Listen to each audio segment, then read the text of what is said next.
সত্যি আমি অকারণে রাজৌদির ওপর রাগ করেছিলাম। আমি অত্যন্ত মূর্খের মতো কাজ করেছি। তুমি এ কথা কেন বলছো? আমার ছোট শিশু কন্যার জন্য রাজৌদির নামকরণের অনুষ্ঠান করছেন, এতে সত্যি আমি ধন্য। এ তো খুব ভালো কথা। কিন্তু বৌরানী, তোমাকে দেখে মনে হচ্ছে তুমি কন্যার নামকরণে খুশি হওনি। নামকরণ? নামকরণের কথা তোমাকে কে বলল? রাজৌদি আর মাসুমা, ওরা তো আমার কন্যার নামকরণের অনুষ্ঠান খুব বড় করে করতে চান। তাই? ওনারা আর ঠিক কি কি বলেছেন তোমাকে? কিন্তু আপনি এরকম সন্দেহের ভঙ্গিতে কেন প্রশ্ন করছেন? ওনারা তো আমাদের ভালোর জন্যই। যশোধরা, যা বোঝো না তা নিয়ে কেন মন্তব্য করো? তুমি ওর সাথে কেন এভাবে কথা বলছো জয়দ্রথ? আমি একটা জিনিস কিছুতেই বুঝি না, যে একটা সহজ ব্যাপারকে আপনারা কেন সহজভাবে নিতে পারেন না। দিদি, আমি তোমাকে বলেছিলাম যে সভা স্বাভাবিক ছন্দেই হবে, খনারও কোনো বিপদ হবে না, কিন্তু কিন্তু আমি এখন ষড়যন্ত্রের গন্ধ পাচ্ছি। যশোধরাকেও নামকরণের প্রস্তাব দেওয়া হয়েছে, আবার আবার আমাকেও। আচ্ছা, আপনি রাজৌদি আর মাসুমাকে সন্দেহের চোখে দেখছেন কেন? তুমি আমার স্ত্রী যশোধরা, এই সিংহলের প্রধানমন্ত্রীর স্ত্রী। তাই তোমার মনের মধ্যে এমন সরলতাকে স্থান দিও না যাতে যে কেউ এসে তার সদ্ব্যবহার করে চলে যায়। এ তুমি কি বলছো জয়দ্রথ? ওর সারল্যই তোর সম্পদ। জানি দিদি, জানি সে কথা। যশোধরা, খনার সামনে এক কঠিন পরীক্ষা আসছে, আর এই পরীক্ষাকে কেন্দ্র করে নানা ষড়যন্ত্র, নানা চক্রান্ত চলছে। হয়তোবা মহারাজ এবং দিদির ওপরও কোনো বড় বিপদ ঘনিয়ে আসতে পারে। সেই জন্য বলছি, যা করবে ভেবে চিন্তে করবে। আর এই পরীক্ষা তো শুধু খনার পরীক্ষা নয়, দিদির মাতৃত্বের পরীক্ষাও বটে। এই কথাটা মনে রেখো।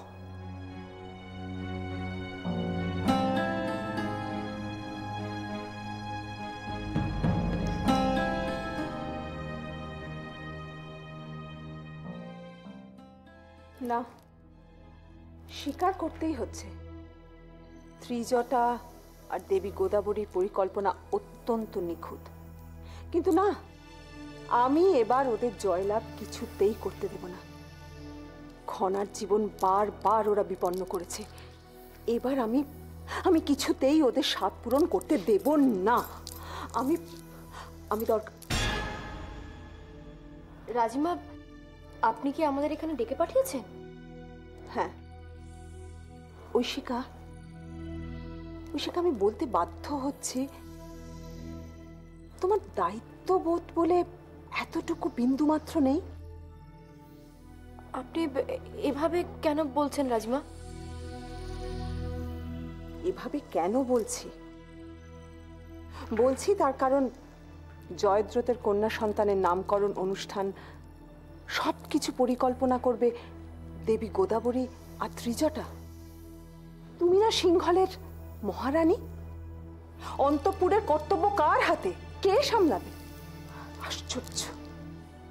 না না রাজিমা, আসলে ওনারা নিজে থেকেই যখন এই দায়িত্ব নিয়েছেন তখন আর ঐশিকা। করো কি তুমি এ কথা বলছো? আমি তো আশা করেছিলাম তুমি ঐশিকাকে মনে করিয়ে দেবে।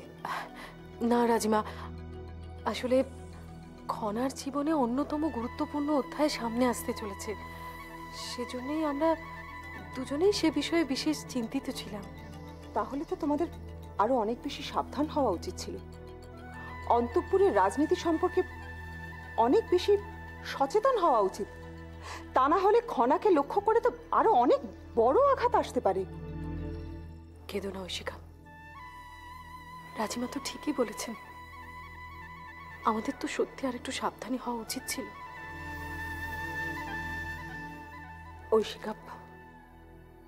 ঐশিকা, আমি চাই এই নামকরণ অনুষ্ঠানটি সুসম্পন্নভাবে হোক। তোমরা দুজনেই দেখো যাতে কোনো দোষ ত্রুটি না থাকে। রাজিমা, আমরা আপনার কথা স্পষ্টভাবে অনুধাবন করতে পারছি, আর আমি আপনাকে কথা দিচ্ছি এবারের অনুষ্ঠানে কোনো ত্রুটি থাকবে না রাজিমা। ঐশিকা, ঐশিকা, আমি দুঃখিত। আমি তোমার সঙ্গে খারাপ ব্যবহার করে ফেলেছি।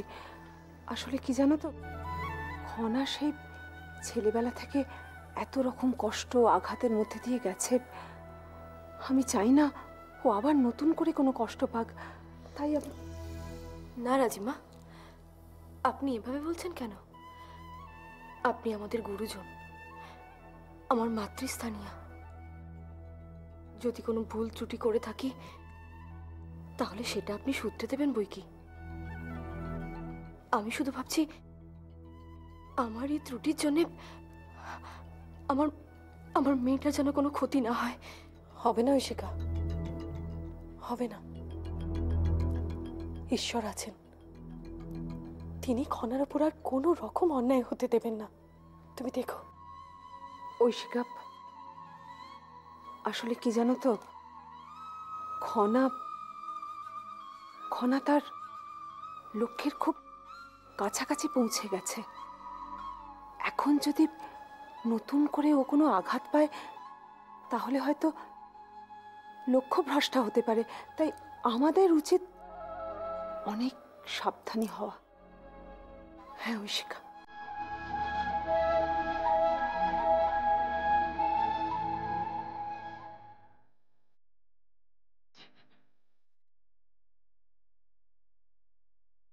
কি ব্যাপার খনা, খুব রেগে আছো বলে মনে হচ্ছে? যা ভেবেছিলাম তাই হলো। ভাই কাকা এলো আর সঙ্গে সঙ্গে নোংরা রাজনীতি খেলাও শুরু হয়ে গেল। নোংরা কিনা জানি না, তবে তোমার কথা উড়িয়ে দেওয়া যাচ্ছে না। সভার আগে নামকরণের অনুষ্ঠান করার কারণটা আমার কাছেও স্পষ্ট নয় খনা। তাহলে জয়, তোমার মনের মধ্যেও সন্দেহের দানা বেঁধেছে?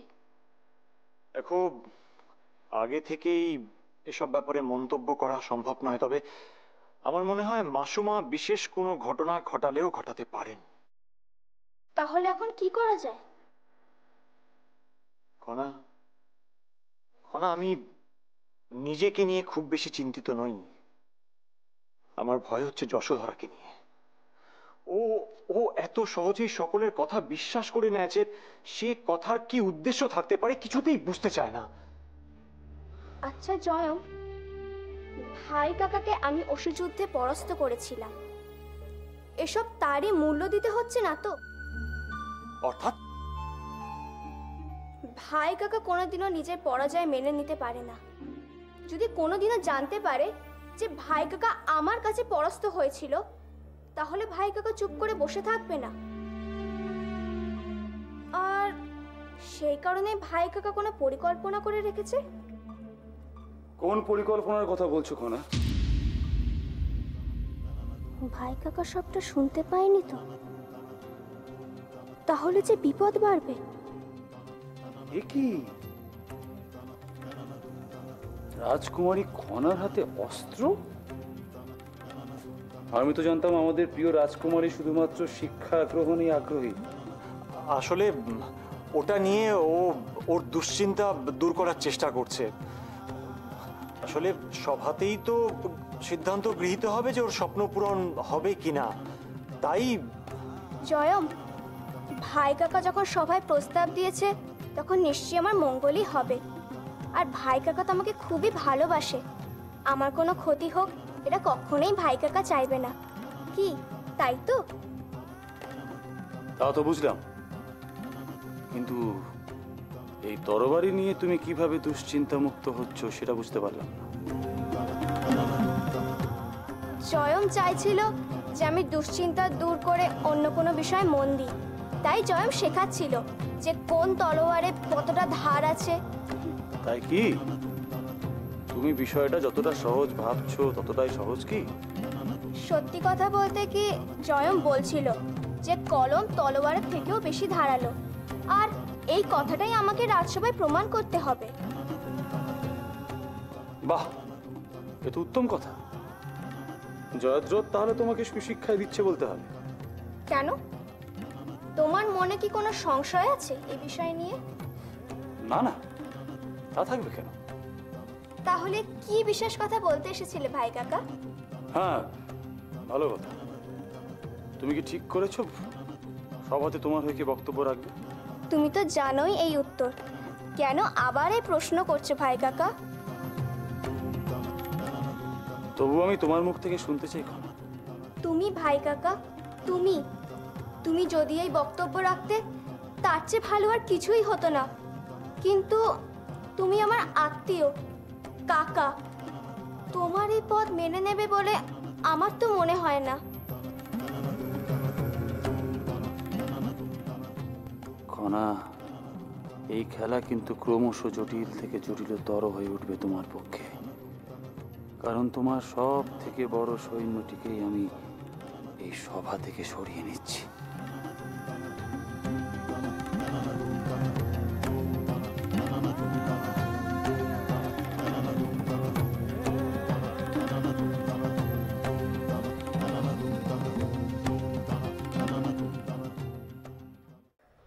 এবার আমাদের পরাস্ত করবে এমন দুঃসাহস কার হবে বলুন তো মাসু? জয় এবার আমাদের সুনিশ্চিত। সে তো হতেই হবে। মহান আমার বিচক্ষণতা, মেধা, রাজপুরুষোচিত রাজনৈতিক বুদ্ধি সবাইকে পেছনে ফেলে দেবে।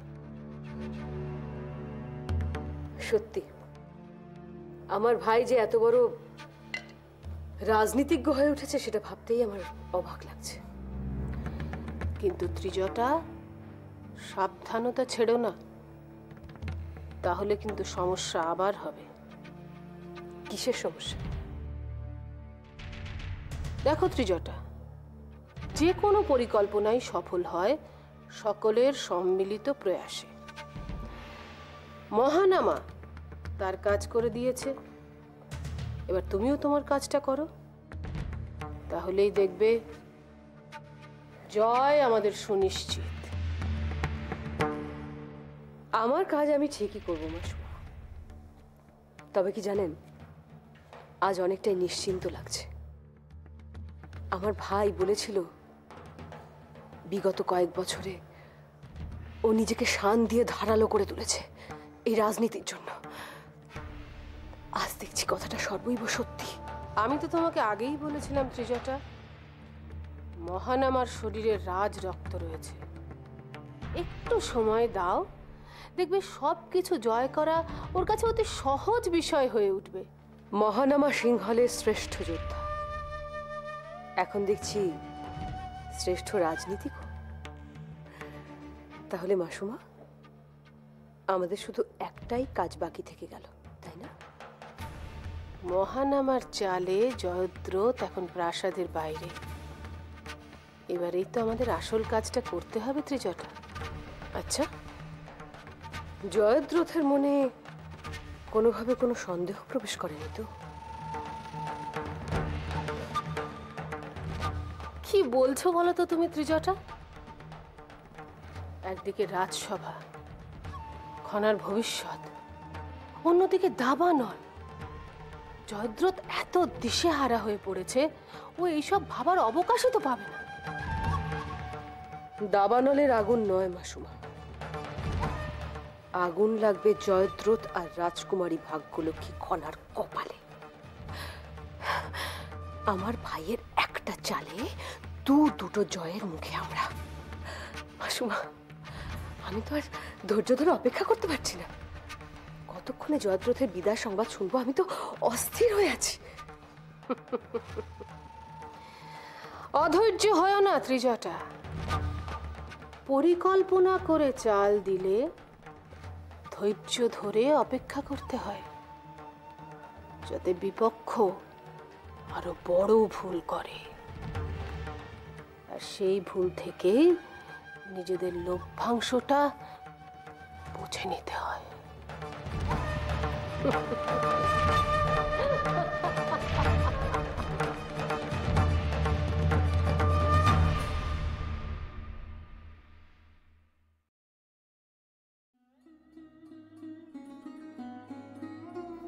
মহারাজ।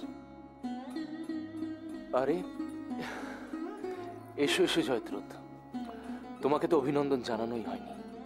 তোমার কন্যা সন্তান হয়েছে, তার নামকরণ হতে চলেছে। আমি তোমার উপরে সত্যি খুব প্রসন্ন। মহারাজ, আমার কন্যা সন্তান হয়েছে বলে আমি নিজে সব থেকে বেশি খুশি হয়েছি। আমি গর্বিত মহারাজ যে আমিও একজন কন্যা সন্তানের পিতা। জয়দ্রথ, তুমি সত্যি গর্বিত? আসলে কি জানো, সকলে তো মহারাজ, সকলে কি ভাবে তাতে আমার কিছু যায় আসে না। পিতা এবং কন্যার মধুর সম্পর্কটা যে কি হতে পারে তা খনাকে এবং আপনাকে দেখলেই বেশ ভালো বোঝা যায়। জয়দ্রথ, হ্যাঁ মহারাজ, খনা তো আমার নিজের সন্তানের মতোই। তাই প্রথম থেকেই আমি কন্যা সন্তানের পিতৃসুখ পেয়েছি, এবার তার পূর্ণতা পেলাম। তুমি ঠিকই বলেছ জয়দ্রথ। এই প্রথমবার আমি আমার মনের কথা কাউকে বলতে পারছি।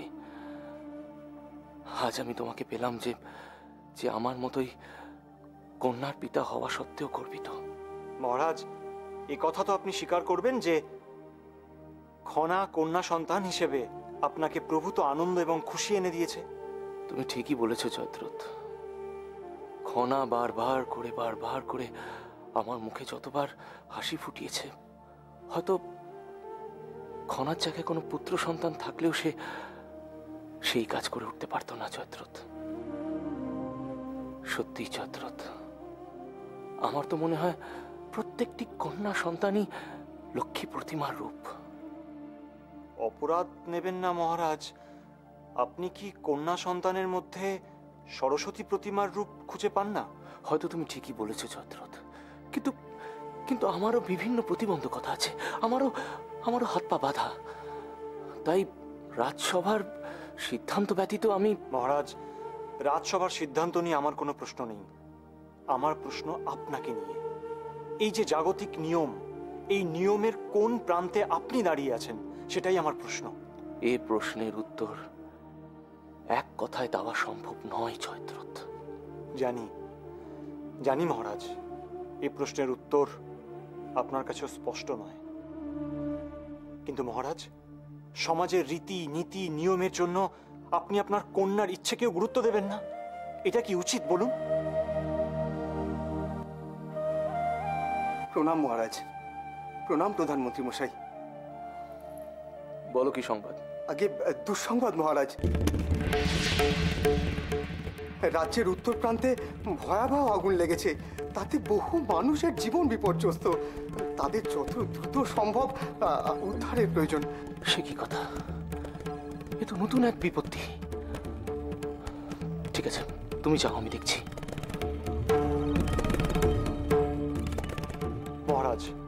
মহারাজ, আমাকে অনুমতি দিন। আমি নিজে ওই অঞ্চলে চলে যেতে চাই উদ্ধার কার্যের জন্য। না না, তা কি করে সম্ভব? কাল তোমার কন্যার নামকরণ, আর তুমি থাকবে না? না না না, তা হতে পারে না। এও তো আমার কর্তব্য মহারাজ। ব্যক্তিগত কাজের জন্য আমি আমার রাজকর্তব্য পালন থেকে তো বিরত থাকতে পারি না। আর তাতে অনেকে অনেক কথা বলতে পারে মহারাজ। দেখো জয়দ্রথ, যশোধরা আমার বোন, ওর সাথে একবার আলোচনা করে তারপরই সিদ্ধান্ত নিলে কি ভালো হয় না? সে নিয়ে আপনি একদম চিন্তা করবেন না মহারাজ। আমি নিজে ওর সঙ্গে কথা বলবো, ওকে বোঝাবো। মহারাজ, দয়া করে মনে আর দ্বিমত রাখবেন না, আমাকে যাওয়ার অনুমতি দিন।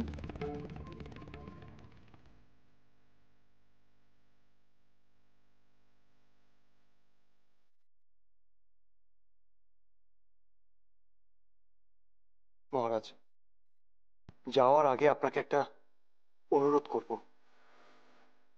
দয়া করে সম্ভব হলে খনার ইচ্ছেটা পূরণ করুন। দয়া করে খনার ইচ্ছেটা পূরণ করুন মহারাজ।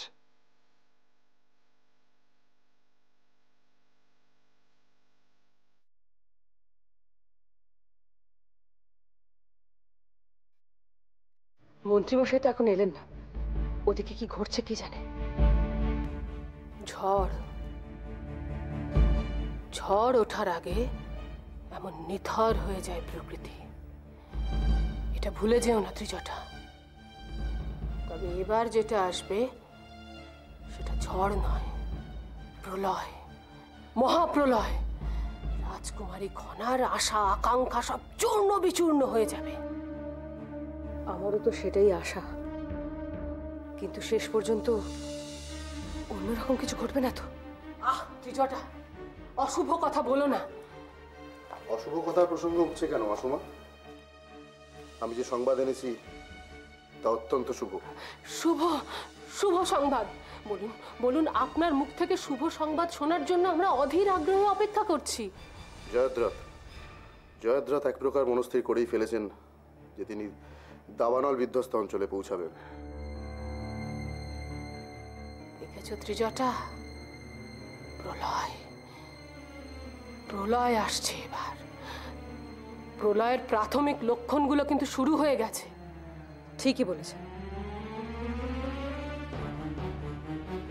আমাদের প্রাথমিক পর্ব আমরা সেরে ফেলেছি, এবার দ্বিতীয় পর্ব শুরু করতে হবে। সে তো বটেই, দ্বিতীয় পর্বটাই তো আসল। কি মন্ত্রী মশাই, আপনাকে যা বলেছিলাম মনে আছে তো? হ্যাঁ মাসুমা, পরিকল্পনা অনুযায়ী সব ব্যবস্থাই করা আছে। পরে আবার পরিকল্পনার কোনো ত্রুটি ধরা পড়বে না তো, যাতে আমরা পরাজিত হয়ে পড়ি?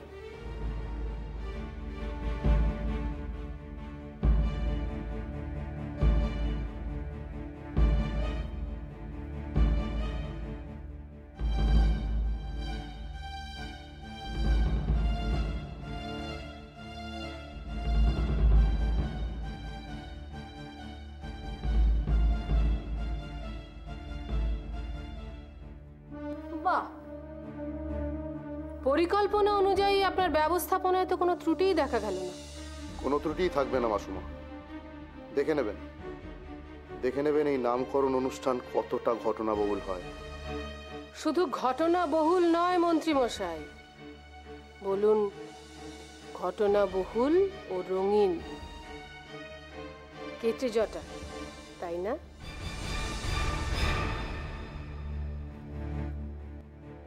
এখন চলি মাসুমা।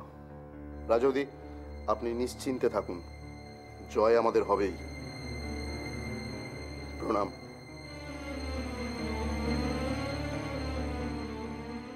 মাসুমা, আমি শুধু ভাবছি খনার কথা।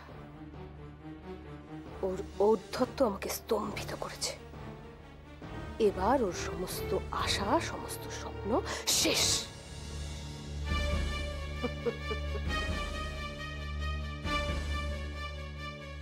স্বপ্নের রাজ্যে উড়ছিল রাজকুমারী,